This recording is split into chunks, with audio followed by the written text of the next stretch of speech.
Good morning, friends. Let me ask you this. Have you ever just had something so unusual, but yet it's so little that it blew your mind? Um, that happened to me this morning. So, little backstory.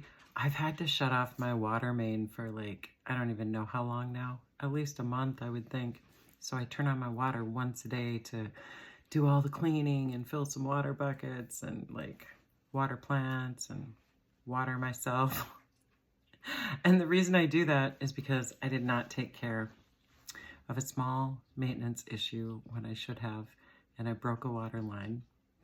And if I leave the water on, then I have a wet basement, right? Okay, so that's the backstory. My solution is working because my plumber didn't call me back, right? The one I always call. And I'm gonna just say that's a good thing because he's probably got bigger fish to fry, and we need that up here in the North Woods. So anyway, I don't mind being without water. It really doesn't bother me. I don't like going in my basement, but I don't mind being without water. Anyway, so I'm like, okay, you got to deal with this because last night when I shut the water off, I noticed in addition to a broken pipe, I also have water leaking from my tub when it drains.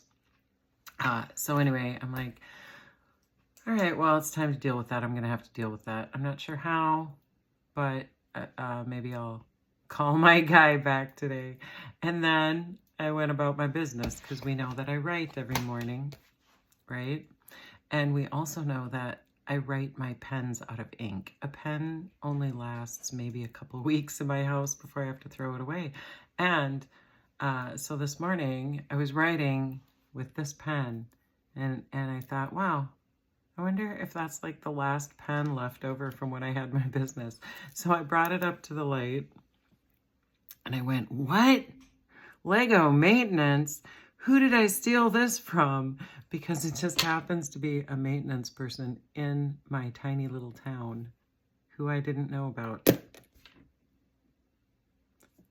I'm going to let you know if that's the answer because right after I discovered that, now I've been writing with this pen for a while, but right after I discovered what it actually was, it ran out of ink.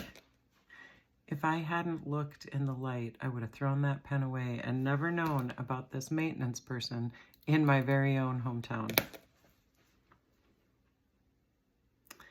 That is an example of synchronicity. Take it for what you will. That's what we've got today in this third year of authenticity during the month of letting go of childhood patterns that do not serve us anymore. You go have a good day.